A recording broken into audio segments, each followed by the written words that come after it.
Yo, welcome to Trippy Commentaries and our 2014 Fantasy Football Rankings. Today, we are going to be talking about wide receivers, a position that I feel like in the past has been a little bit tough to get a consistent player. This year might be different. There's a lot of guys we all like. Let's go ahead and kick it off from number 1 and go all the way to number 30. I'm RJ, joined by Justin. Yo, what's up? Mike. What's going on, everyone? And K-Mac. How's everyone doing? I'm ready to break this down, man. Receiver is kind of one of my favorite positions in football, so let's get into this. Yeah, it's, as you said before we started recording, it's the funnest position, and it's one of the funnest positions to watch as a fan, especially when you have this guy, Calvin Johnson, who we just saw. Keenan Allen's not too bad as well. Calvin Johnson's got to be number 1, but number 2 is Demaryius Thomas. K-Mac, do you think there's any chance Demaryius Thomas could be better than Calvin this year? The only thing that could possibly stop that is all the other weapons that are in Denver. Demaryius Thomas definitely has the ability to pass Calvin Johnson this year and be the number 1 in some people's rankings. Very hard to with Calvin Johnson. He's got a lot of skill. I don't see him having a better year. I think Calvin Johnson can have a better year this year than he had last year. Justin, that's saying a lot, man. I mean, Calvin Johnson had a great year last year. Like you said, Demaryius, there's too many weapons in Denver to solely rely on him being a number 1. If anything, I'm seeing Dez Bryant make that leap, or AJ Green. He's always been a top 3 guy. Maybe this will be his year. Dalton's in a pressure situation. This is his contract year, so he's going to be hitting up his boy. Yeah, I think with the addition of Golden Tate, it's definitely going to take some pressure off, and I think, definitely Calvin's not going to be the only guy. He's never had really a number 2. Yeah, not really. I mean, I know Nate Burleson had some pretty good games, but I think Golden Tate's going to be pretty damn good this year. He's not someone who's going to make our top 30, but he's probably going to be fantasy relevant, which is going to open up Calvin Johnson. Demaryius number 2, look for him to possibly go in the first round here. In fact, I think most of the time he will. AJ Green number 3 on our list. Dez Bryant number 4. Justin, you said he's a candidate to actually get even better. Look for him to be a second-round player. Number 5 is Brandon Marshall. Mike, would you take Brandon Marshall in the second round? You know what? I don't know. I like Alshon Jeffrey in Chicago, so I'm not real high on Brandon Marshall. Really? But I'd take him maybe third round. That's Cutler's boy now. Don't forget about that. Yeah, but I like players like Dez and AJ Green before him. Me and you have Jordy Nelson ranked high. Yes. I mean, we both had him at number 5. So he's coming up pretty soon on the list, but perhaps he's somebody you might want to take over Brandon Marshall. Yes. Kyle, do you feel safe with Marshall? I mean, I know you had Alshon last year. I definitely feel safe with Marshall, man. One of the top leading receivers last year in points overall. He's right behind AJ Green. With Jay Cutler being the guy there, I mean, it's going to depend on if Cutler can stay healthy. But that's going to work the same with Jeffrey. We saw it last year. Cutler came back. Jeffrey's numbers went down. Marshall's number went up. That's going to continue that way. They're pretty close. They have a pretty good close relationship. So I like Marshall, and I think this is a good spot for him, man. Yeah, you can't complain about him. He's so consistent. The big issue would be, does Alshon take productivity from him? Good. I guess that remains to be seen. But at number 5, you can't go wrong. He probably will slip into the third round. Julio Jones comes in at number 6. Do you feel safe drafting him this year, Justin? Is he somebody you would target? Absolutely, yeah. He's coming off an injury, of course, surgery, but I think he can have a bounce-back year. Matt Ryan is still a pretty accurate passer. He puts up good numbers.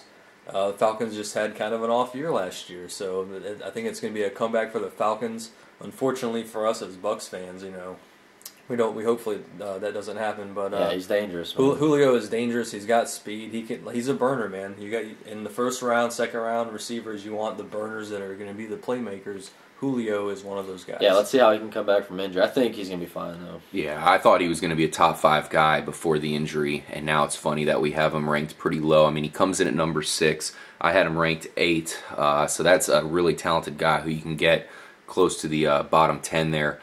Jordy Nelson comes in at number 7. This is a guy I love this year. I think he's going to have his biggest season yet. Oh. Kyle, you think Randall Cobb's going to come in there and blow up as well? Can Jordy have top 10 stats with Randall Cobb also most likely being in the top 15? I mean, I think Nelson and Cobb. I mean, I would take Nelson and Cobb on my team and start them both because I think they're both going to do well, but it is going to be split a little bit. So I had Nelson down 10, a little lower just because of that factor. Cobb in at 14. I think they're both going to do well. I definitely would start both of them on my team, but I think there's a few guys like DeSean Jackson, Antonio Brown, who I'd rather take over Nelson. Really, Antonio Brown does come in at number 8, which is pretty low considering how good his stats looked last year. I mean, this is going to be a stud this year. You can get him pretty low. The main point that is going to start to be made here is that there are so many good wide receivers. We've still yet to mention Alshon Jeffrey, who looked like a possible number 1 overall receiver last year. Yep. But Antonio Brown's a stud, Justin. Absolutely, and now that Emmanuel Sanders went to Denver, he's really the number 1 guy. He's going to probably have double coverage all the time, so you kind of wonder if that's going to hurt. He's going to be the focus of the defense there. Yeah. But him and Big Ben have a connection, and obviously that will continue this season. They got second-year man Wheaton as well, who's the burner. He's very fast, so having him, if he is at the level where they're predicting him to be at, then it really doesn't hurt him losing Sanders because he is supposed to be a deep threat, and if you have that deep threat, you get Antonio Brown on all those underneath routes, the classic Wes Welker type routes, and he's going to be wide open, and he's going to run 50 yards after the catch, so... Now, Kyle, I know you had Alshon Jeffrey last year. He's probably your best receiver. Would you feel good with him as your number 1 receiver? He comes in on our list at number 9, which would put him as a wide receiver 1. Yeah, why not? He was barely behind Calvin Johnson last year in receiving yards, so... according to last year, he was pretty much on the same playing field as Calvin Johnson. Is he a one-year wonder? In the last games, I don't think so, man. This guy is a beast. I mean, the catches he's making is ridiculous. It's not just because he's open because everyone's covering Brandon Marshall. He was pretty much covered or double-teamed every time he was making those catches. Making plays. Big time. I think this is a star still kind of under the surface who's about ready to become a huge receiver in the NFL, and who knows, maybe he has to get traded until that really happens, but I had him 9th on my list, and just because of Marshall, like I said, split time, Cutler, we saw it last year kind of happen, unfortunately, to Alshon Jeffrey owners in the playoffs, but we won't go there. Ouch. Yeah. Now, the number 10 guy overall is one of the guys that I'm going to recommend extremely highly here. This guy is going to be huge this year. That's Keenan Allen.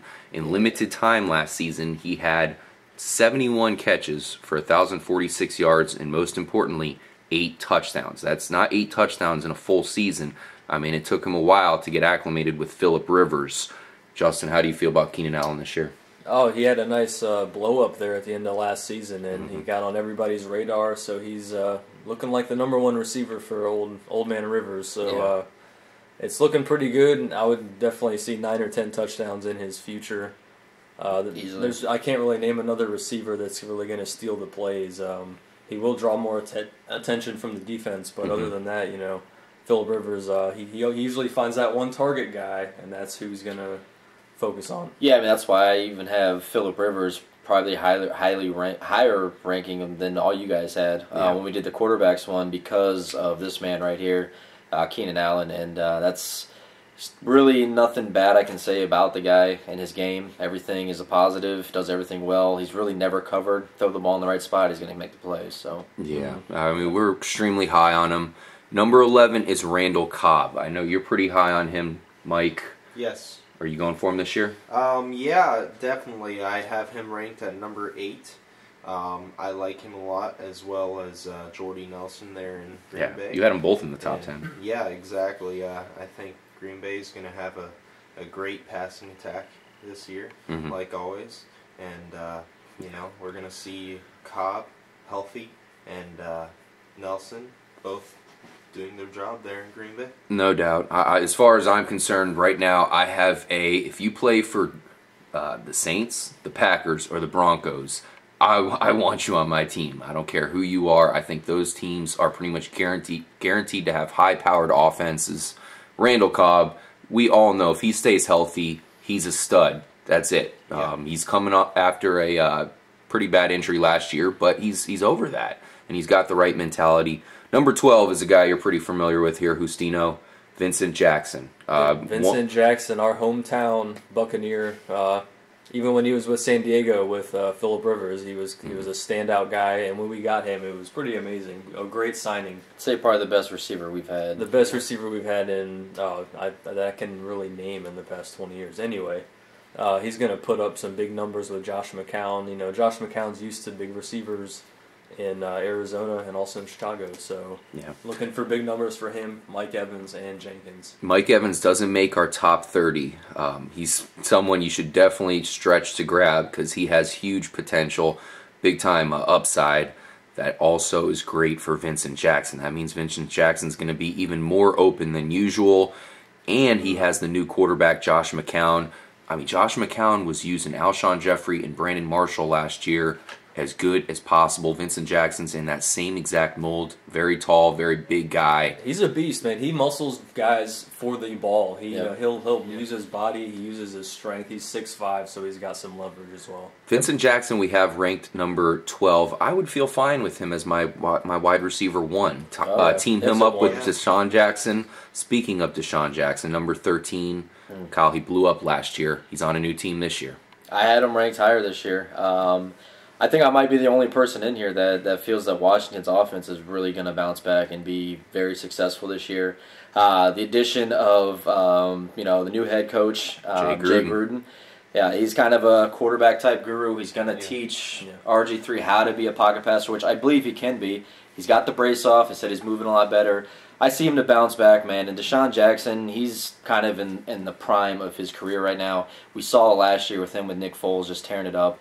RG3's got a pretty good arm. He's pretty accurate downfield, and those guys are definitely going to connect. It does make sense there, too, because they have Pierre Garcon and DeSean Jackson. Pierre Garcon's the guy who gets a ton of targets, a ton of receptions, great possession receiver. DeSean Jackson doesn't get a ton of receptions, but gets a lot of yardage. He's the playmaker. Big plays. So it kind of works out perfect there. That's going to be a nice combo. It was a perfect pickup for Washington. Yeah. Before last season, RG3 was viewed as a potential, elite quarterback. I feel like he certainly took a step back last year. We'll see if he can take that step back. I don't blame him, man. Freaking tore his knee up. Yeah, you First can't blame season back be rough. Now let's see what he does in the second season.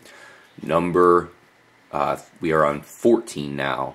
Larry Fitzgerald. A little bit high for my liking. I actually ranked him pretty low. I had him, 15, so it's only one spot off. But it's funny, a guy who did so well last year, it's funny how we do have him a little bit low, but he probably has a couple more elite seasons in him. 14 is definitely a perfect spot. Try to get him on your team as a wide receiver 2. If you can get him as a wide receiver 3, you're in good position. Yeah. We just talked about Pierre Garcon. He should be open more with the addition of DeSean Jackson. Number 16 is a guy I really want to ask you about, Kyle. T.Y. Hilton. Yeah. Reggie Wayne's back. They picked up Hakeem Nicks. T.Y. Hilton coming into the season looked like a guy that was going to bust out. Do you still think so with the other wide receivers available? Oh, definitely. He's kind of on the DeSean Jackson template there. He's the guy that's going to make huge plays. We see him all the time. Breaks it deep, and that's what we're looking for in Hilton. I think there's a pretty good spot for him, actually. Yep, I agree, and I think that's a steal that low. Number 17 is Andre Johnson, another guy who is probably too low. We have to talk more in depth about him concerning his concerns with the team and the quarterback. So we will be making a video in depth about that very soon. Look for that, guys. Cordarrelle Patterson. Another guy we've talked a lot about. This is a huge breakout candidate. Number 18 is a steal. Definitely get him on your team. Victor Cruz, number 19. This is pretty low for a guy with big potential. Yep. What do you think, Justin? It's really all up to Eli Manning. See what he can do this season. He's been throwing a lot of picks, so it's really up to his performance. I think Victor Cruz, either way, is a top 20 fantasy. If he's probably I would say the receiver 2, high receiver 3. Yeah, I agree. Marcus Colston, I know a lot of you have been burnt by him in the past, including most of us sitting here right now. Yep. But he is very healthy this year. He has a lot of tools around him. Jimmy Graham is going to pretty much take all of the defense's effort to make sure he doesn't go off. Marcus Colston's going to get some easy touchdowns. I think his yardage might not be as high as we've seen in the past, but look for him to get a ton of touchdowns to make him relevant. Yeah, he turned it on at the end of the year last year, too. I'm high on Michael Crabtree. Didn't see much from him last year, and they have a lot of weapons there in San Francisco. He comes in at number 21. Not bad for a number 1 receiver for the 49ers, one of the best offenses in the league. Emmanuel Sanders at number 22. Kyle, this is a pretty good spot for one of Peyton Manning's biggest weapons here. Oh, yeah. The rich got richer with getting him. I mean, I feel Sanders is a better receiver than Decker. He has definitely more big play opportunities. Decker was kind of a possession guy. Sanders is going to get the ball, and he's going to make something happen. I mean, we saw him do it last year in Pittsburgh. He's just going to flourish in this offense. Percy Harvin, another guy who's extremely low here, 23. I mean, 2 years ago when he was still on Minnesota, he was a number 1 overall receiver candidate with Calvin Johnson. Now all of a sudden he's sitting here at 23. Talk about that's the health concerns. That's a perfect freaking slot guy. That's your. I mean, that'd be if I get him as my my slot position, that's gonna be ridiculous. Number 3 kind of guy. I mean, we all know he's number 2 caliber easily. The only issue besides injuries also, Justin, is, of course, can we trust Seattle to use him? I think we can. I think this is a little bit low. But the special teams potential there, he does return kicks, and as you saw in the Super Bowl, that always adds a little... Yeah. Now, Mike, speaking of your name there, Mike Wallace, he started going for the Dolphins towards the end of the year. I mean, would you be willing to get him as a wide receiver 2 this year? Yeah, possibly. I'd prefer him more as a wide receiver 3. But, he, I believe, is more in touch with Tannehill, and, He's got something to prove. He came over as a free agent. He was not into the team chemistry of the locker room, you can tell. And finally, at the end of the season, him and Tannehill had a little bit of a connection going on. Yep. Yeah, I was going to say, Mike Wallace has proved himself, man. He used to be a top 10 receiver in the league. I think he will. True. Roethlisberger. Absolutely. Yeah. I have a little more faith in Tannehill this year. I had Wallace a little higher than this. He's a guy that I would definitely scoop up and maybe have as my number 2. Yeah. Bounce back here. Good too. So Mike Wallace came in at number 25. Percy Harvin was 23. Wes Welker's actually at 24. This is a guy where probably won't get a ton of yardage. Definitely a touchdown magnet. Keep in mind, Eric Decker's not on the team. I know most of us think Emmanuel Sanders is going to get a lot of that value and a lot of that productivity. Wes Welker is also a very good candidate. Future Hall of Famer that Peyton Manning's going to want to use. Especially in the red zone. Oh, yeah. Roddy White at 26. Kyle, would you draft him? He did make my list, actually, my top 30. I'm just not sold on him, man. He got pretty banged up last year. Obviously, he had to carry the workload because Julio Jones was injured, but I just can't put my trust on him. Maybe if I need him for a bye week or something like that, I might scoop him up real late in the draft if he's sitting there, but... there's some other guys on here I'd rather take a bet on, take a gamble on because I think there's more reward out of it. Now, here's the one thing I will advise you guys on is there is a chance Roddy White has an uptick on touchdowns. Tony Gonzalez was the man for touchdowns there in Atlanta. He's not there anymore, so you might see possibly Julio Jones getting a lot of yardage. Maybe Roddy White is able to get some touchdowns here. Definitely something to keep in the back of your mind for a guy who's going to be going pretty low. Then again, if you're playing with some veterans, everybody knows who Roddy White is. He's helped a lot of people win championships, so a lot of people are going to want to grab him. Julian Edelman, great value spot at number 27. When Tom Brady figured out that Julian Edelman is very similar to Wes Welker here, I mean, he might not be an exact replica, but 80% of Wes Welker is a hell of a receiver. Tom Brady figured that out. Edelman's. I have a red flag on Edelman. I just think he got crushed last year. He had so many receptions. He had a great year. Will his body withstand that beating again? He cannot go over the middle as much as he did. We will say he hasn't had a ton of use for a guy who's been around a while. He hasn't been that mean receiver before. I think this year he could be their number 1 receiver. Now that Gronk's back, that will also really help that out. Yeah, help him out big time. It's Wes Welker back. You pretty much you got him back. Yep. And to not have a receiver from Tom Brady on this list, that would be crazy. And Tom Brady, you can say Tom Brady does help make his receivers be what they are. Yeah. Anybody drafting Amendola this year? Crickets? No. Number 28, Reggie Wayne.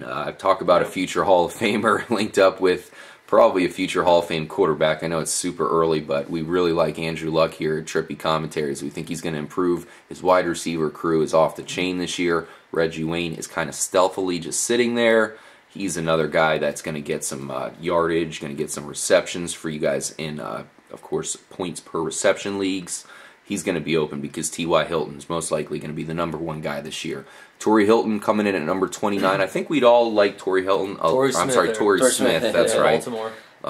Yeah, a little combo meal there. Torrey Smith probably would be ranked highly if it wasn't for the addition of Steve Smith, who's going to get a lot of those similar type plays. So we'll be breaking down the Baltimore wide receiver. He's very one-dimensional. All he does is really get long touchdowns. I don't see him, get 8-10 catches a game. So yeah, definitely. Number 30. Kendall Wright. He's a guy who I think is going to break out this year. He had some great yardage games last year. Only had 2 touchdowns. All it will take to get him into a legit status is for him to upgrade his touchdown number. That's all it'll take. Just if he gets to 6, 7, they didn't use he's him elite. in the red zone enough. That's all. Yep, that's for damn sure. Hopefully Jake Locker can finally look as good as we all think he can. Especially without Chris Johnson now, because that's kind of who they were going to.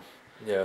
Last year. But overall, this is a great collection of receivers. It's just a gold mine, so don't feel bad if you do miss one of those top flight guys in the first or second round. There's guys will fall. You will be happy with your top 3 receivers if you go by the list. There's still a lot of guys left that I would still be happy with having as my number 3. Yep. A lot of rookies, Watkins, Evans, guys that can definitely be big-time receivers this year. We fully recommend you guys hold off on wide receivers. If you have Calvin Johnson or Demaryius Thomas available at a good position, grab them. Other than that, hold off. Get probably 4 of these mid-tier guys. At least 1 or 2 of them are probably going to blow up and be even better than you thought.